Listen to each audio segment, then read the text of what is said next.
at Section 1, Chapter 29, From Appeasement to War, as far as the actual first series of military engagements and ultimate causation to World War II. That being said, as always, we'll start with vocabulary. Appeasement. Ms. Knight. Giving in to the demands of an aggressor in order to keep peace. Very good. The ultimate goal, like she said, to keep peace. Okay, so make sure you guys have that in. Pacifism. Ms. Kersey? Opposition to all war. Very good. Neutrality acts. Mr. Kaufman? A series of acts to keep the United States out of war. Very good. Acts to create or keep the United States out of war. Make sure you have the date in there as well, 1930s. Okay. Now, there will be ways around this, but ultimately, on paper, the U.S. is not involved with war. So we're going to try to help our allies in Europe, but not actually become involved. Axis powers. Ms. Flandra? The nations against the Soviet communists. Very good. So basically, these are the bad guys involved in the war, formerly known as the Rome, Berlin, Tokyo Axis. Make sure you have that down. That's the actual title. Three nations agreed to fight Soviet communism and not to interfere with each other's territorial gains. So the ultimate enemy, number one, the Soviet Union, and eventually that's going to become the Allied powers as a whole, as far as their enemy, which will be us. Okay?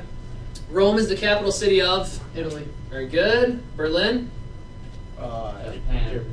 Germany, and then Tokyo. Japan. Very good. So you guys now have, with Rome, Berlin, Tokyo, the three countries involved as well. Francisco Franco. Ms. Vinton? Spanish dictator led a revolt that touched off the bloody Civil War. Very good. Okay, now he's going to be the one that's going to ally himself with the Axis powers. So he's a bad guy. All right? Whereas the Soviet Union will be involved in the Spanish Civil War trying to help the loyalists, or the people who are loyal to the crown. The United States wants to become involved, but essentially we are bound by these. Sorry, Spain. Not much we can do. The Anschluss. Is clear? Union of Austria and Germany. Very good. Okay. Now this is one of Hitler's major goals due to the fact that he is of Austrian descent. Austria and Germany. The student line? Kaufman? Regions of Western Czechoslovakia.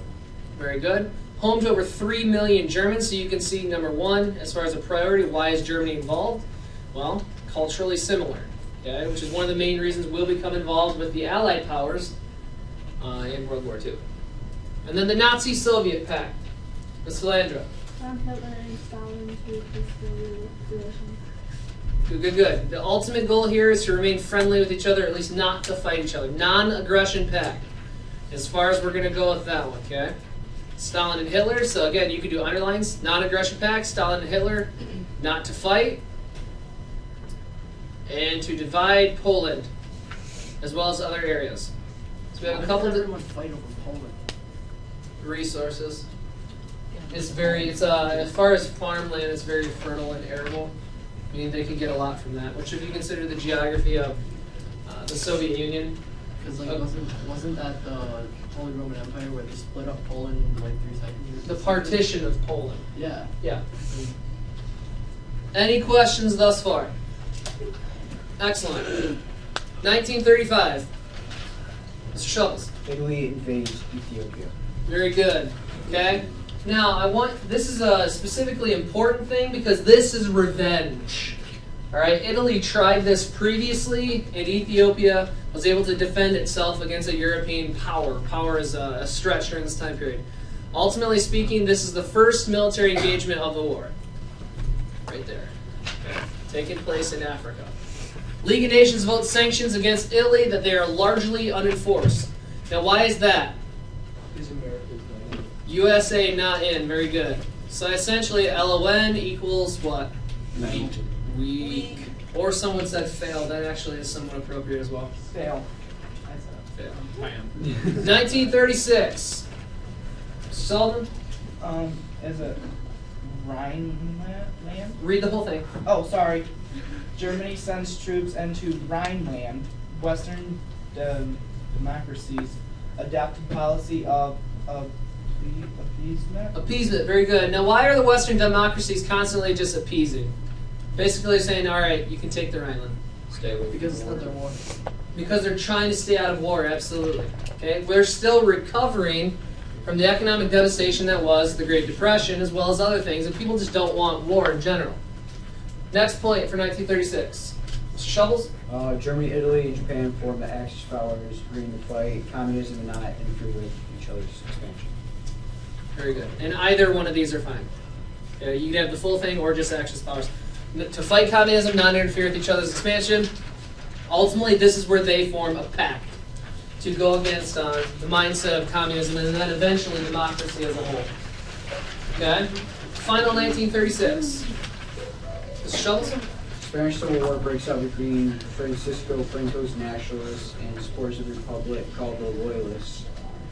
Hitler and Mussolini side with Franco while the Soviet Union supports the Loyalists. Very good.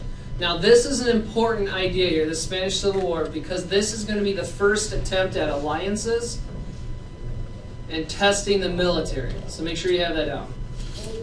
This is going to give us an example of how the alliances are going to work with each other, as well as how devastationally can we attack other areas, that being we, the Axis powers. How can they brutally attack other nations and that be efficient?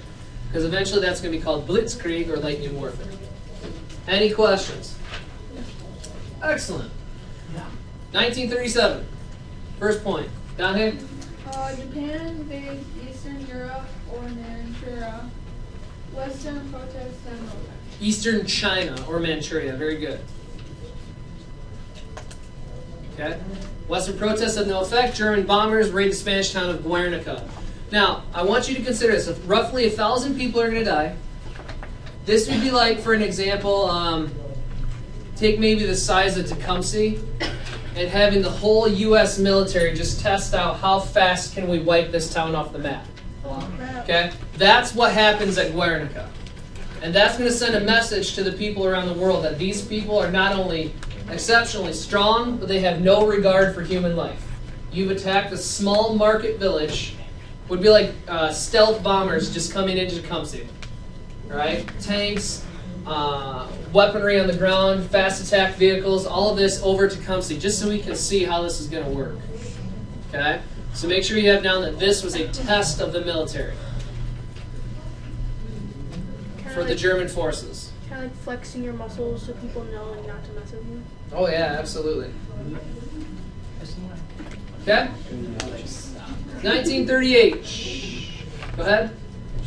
Germany annexes Austria. Western democracies take no action. And Go ahead. at the Munich conference, British and French leaders give in to Hitler's demands for the Sudan. Very good, because they do not want war. Pacifism. Opposition to this war. Take the Sudan plan. You have a decent percentage of your people and heritage in that area. Take that territory. We don't want to fight you. 1939, Franco triumphs in Spain, ultimately joining the Axis powers. So make sure we have this down. Hitler takes over the rest of the Czechoslovakian territory.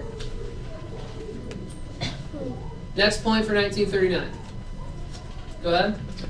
Hitler signs a non-aggression pact with Stalin in which the two agree to not fight.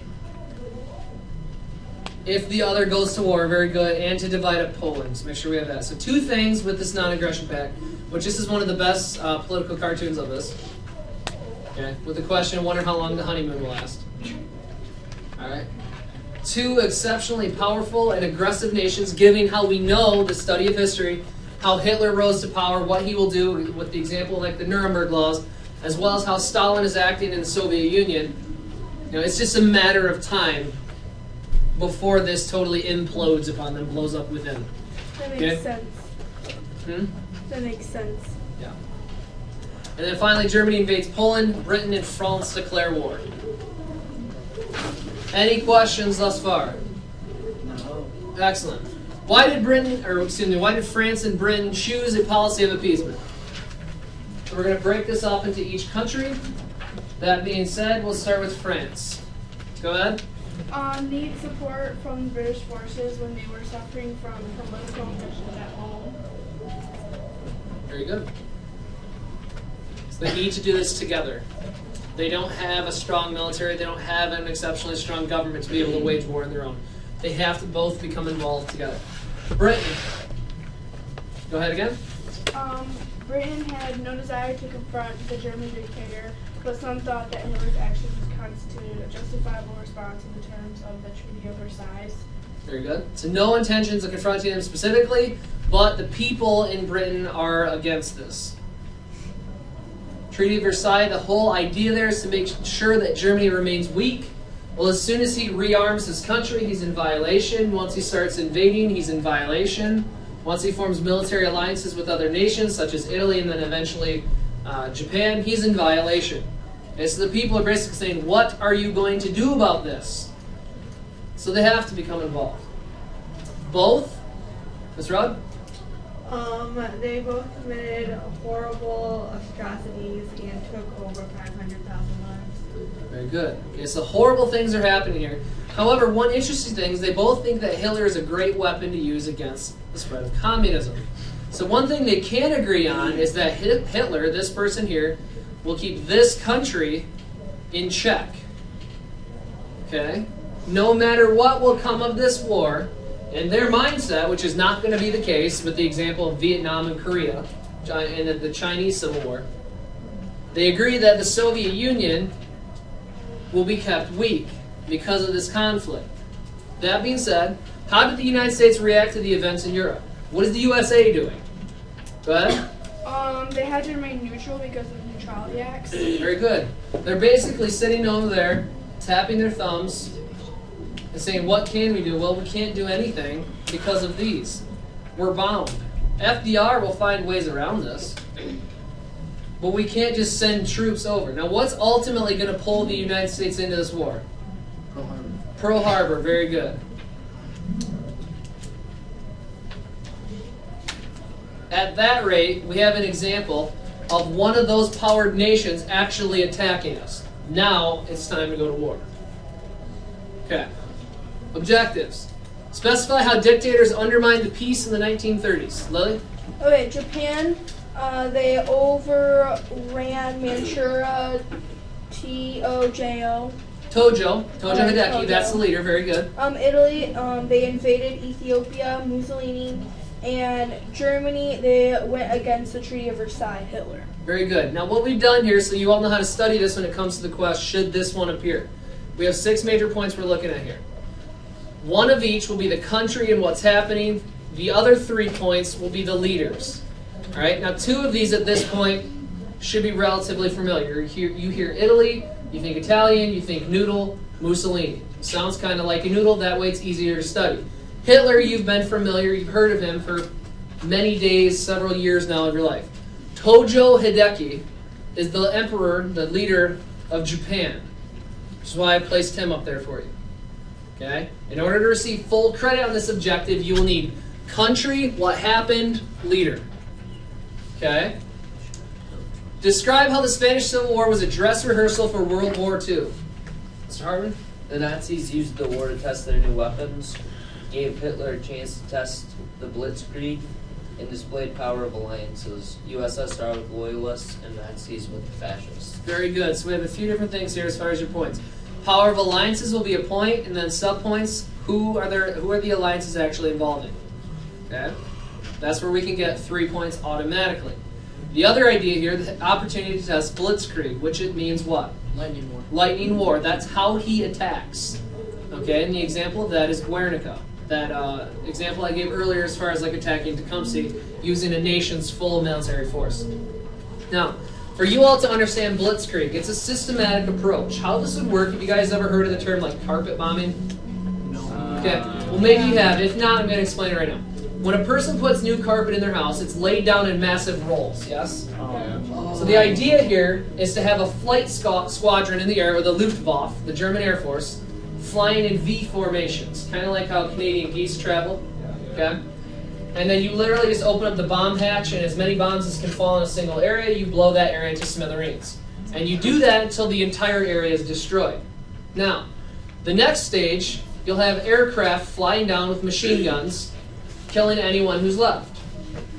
Once that's done, you have fast attack vehicles, not quite like Humvees, the vehicles that look more like a dune buggy, you know what I mean? They have M50s mounted on the back, taking out anyone else that's left. And at that point, then you send your troops in. Okay? Blitzkrieg. The mentality here is to take an entire city in the period of hours. Well, if you think about it, if you have that very first stage, that carpet bombing component, how many people are going to just run right out and start fighting? Not many. Not many. Okay, well, this problem with Blitzkrieg will be the Battle of Britain. Okay? Hitler's going to do round the clock, literally every hour, every day, for I think it's about 36 days. He will bomb Britain. London specifically, but they don't give up. And that's why he'll turn to the Soviet Union. So we'll bring up that example here in a little while, a couple days here. Explain why the Western democracies were unable to stop aggressive dictators. Sir?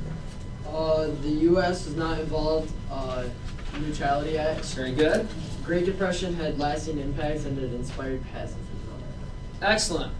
Okay, so now what Mr. Welch provided, the USA is not involved. We can't become involved. Okay? What if we were involved immediately at the very beginning and we had full military support of the loyalists in Spain? Maybe Hitler would have said, whoa, we can't get involved in this, I'm out. Okay, or at least contained that mentality of expansion for some time. But we couldn't. All right, that's one of the major ideas. We could have solved this right away. No, we could not. Congress passed X amount of laws saying you can't become involved. Western nations still weak and are fearful of fighting against the Axis powers. The economy still weak because of the Great Depression, which Mr. Welch provided for us. Okay? Limited money. And you have this whole mindset, well, look what World War I got us. Millions of people died. We should never fight another war again. Well, that's pacifism. What he also provided. Why become involved when all you're going to do is lose money and lives? Okay? So ultimately, what do? We just say, yep, take that territory. We don't want to fight you. Okay? Homework packets are going to be coming out. The next PR will be due tomorrow. Great job, everyone.